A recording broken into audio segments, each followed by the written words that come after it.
오늘 우리가 읽은 이 시편 105편의 말씀은 이스라엘 역사를, 그리고 특별히 하나님께서 아브라함과 맺은 언약이 어떻게 야곱과 요셉을 거쳐 출애굽의 위대한 구원으로 성취되었는가를 노래하는 역사 시편이라고 우리는 볼 수가 있습니다.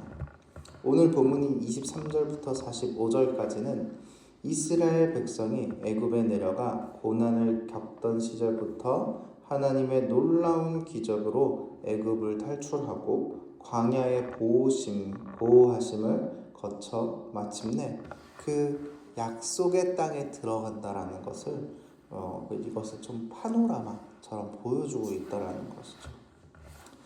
오늘 이 아침, 이 새벽에 이 이스라엘 걸음마다 개입하셨던 그 하나님의 손길을 우리는 이 말씀을 통해 묵상할 수 있게 되었습니다.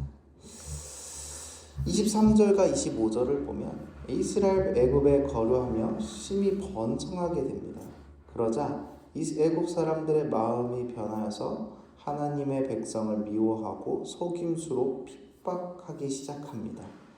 이스라엘 백성들에게 애굽에서의 400년은 억압과 고통, 그리고 끝이 보이지 않는 영적인 어둠의 시기인 것은 우리는 알고 있습니다. 그리고 그들은 이렇게 탄식했을 것입니다. 하나님이 우리를 잊으시지 않으셨는가? 라는 말입니다. 하지만 하나님은 그들을 결코 잊지 않으셨습니다. 그래서 42절을 우리가 다 같이 보시면 이렇게 선포함을 우리는 볼 수 있습니다. 이는 그의 거룩한 말씀과 그의 종 아브라함을 기억하셨음이로다. 하나님은 캄캄한 고난의 터널 속에서도 아브라함과 맺었던 그 언약을 단 한순간도 잊지 않으셨다라는 것은 우리는 보게 됩니다. 오히려 그 핍박의 시간은 이스라엘을 거대한 민족으로 성장시키는 하나님의 보호막 같았던 것이었습니다. 사랑하는 성도 여러분, 우리의 삶에도 애굽의 노예 생활과 같이 막막한 고난이 찾아올 때가 참 많습니다. 기도해도 응답이 없는 것 같고 상황은 더 악화되는 것 같다라는 생각이 드는 경우들이 참 많지요. 그러나 우리가 보지 못하는 순간에도 이 하나님이 아브라함을 기억했던 것처럼 우리도 기억하고 계시고 있다는 것을 알고 계시길 원합니다. 지금도 나와 함께 하시고 계신다라는 것, 그리고 나를 지켜주고 계시고 있다는 것을 기억하시길 바랍니다. 이후 26절과 36절까지 하나님께서 모세와 아론을 보내어 애굽에 내려진 재앙들이 기록되어 있음을 우리는 보게 됩니다. 흑암, 비, 개구리, 파리, 우박, 메뚜기, 그리고 마침내 장자의 죽음까지 이 끔찍한 재앙들은 단순히 자연재해가 아니었습니다. 이것은 애굽 사람들이 신으로 섬기던 우상들이 얼마나 헛된 것인지를 보여주는 것이었습니다. 이게 얼마나 헛된 것인지 하나님께서는 폭로하시고 오직 하나님이 참된 주관자이심을 선포하는 장면이었죠. 그리고 37절은 이렇게 증거합니다.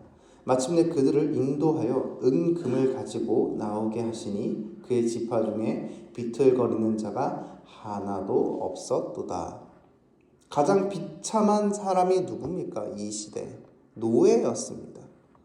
그 노예였던 이스라엘 백성들이 이제는 당당한 승리자가 되어서 은과 금을 취하여서 나옵니다. 심지어 그들 중에 비틀거리는 약자 하나 없이 강건하게 나오게 되는 것이 보게 되는 것이죠. 이것이 바로 하나님의 구원입니다, 여러분. 세상의 권력이 아무리 거대해 보여도, 우리를 올가매는 죄와 사망의 사슬이 아무리 강해 보여도 이 전능하신 하나님 앞에서 무너질 수밖에 없습니다. 오늘 혹시나 지금도 나를 억누르고 있던 그런 괴로움들, 또 삶의 문제들, 영적 대적들 앞에서 구원의 능력을 베푸시는 하나님을 온전히 의지하시길 바랍니다. 이후 애굽에 빠져나온 이스라엘 앞에는 척박한 광야가 보이게 됩니다. 낮에는 타는 듯한 뜨거움이, 밤에는 얼어붙은 추위가 있는 것이죠. 먹을 것도 마실 것도 없는 죽음의 땅입니다. 그러나 39절부터 41절은 하나님의 완벽한 보호하심을 노래하고 있습니다. 여호와께서는 낮에는 구름을 펴사 덮개로 삼시고 밤에는 불로 밝히셨으며 하늘의 양식으로 그들을 만족하게 하셨도다. 반석을 여신즉 물이 흘러나와 마른 땅에 강같이 흐르게 하셨으니 구름 기둥과 불 기둥으로 안식처를 대어 주셨고 메추라기와 만나 반석의 생수로 그들의 주림과 목마름을 채워 주셨습니다.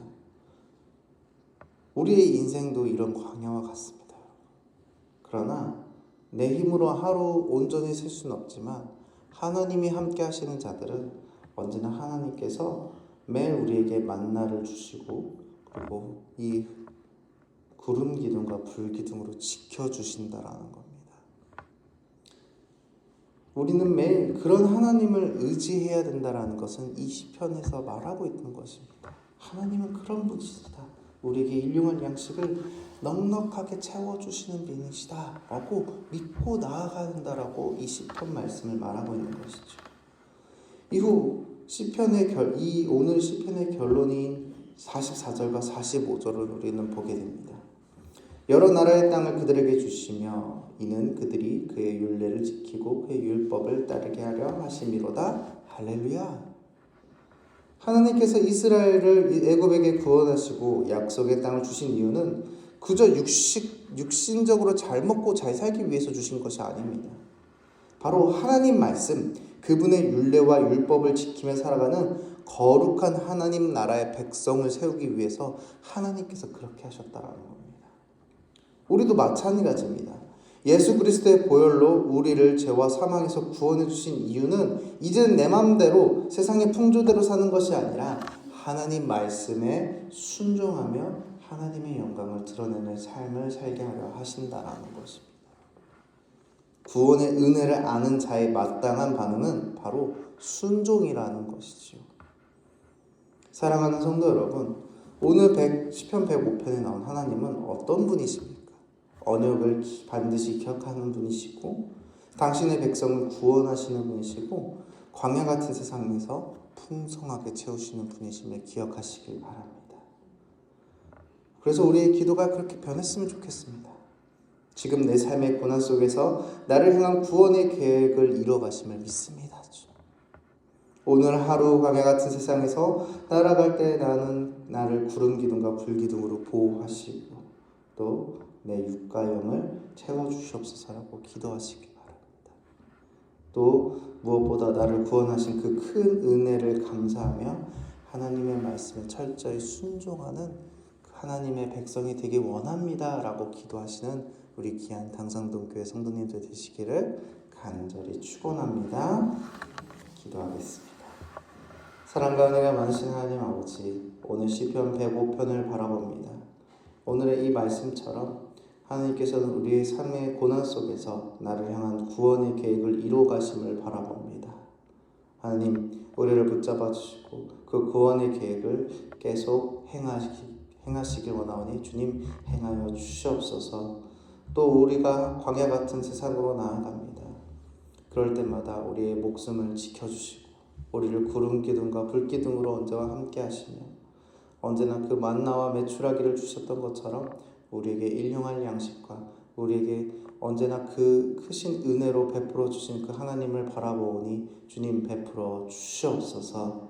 주님, 우리가 그저 받기만 하는 것이 아니라 이제 하나님께 다시 올려드리기 원합니다.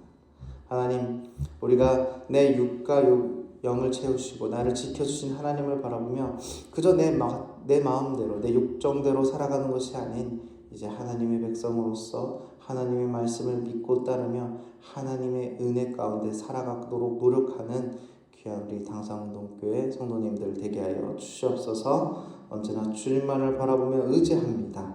살아계신 예수님의 이름으로 기도드리옵나이다.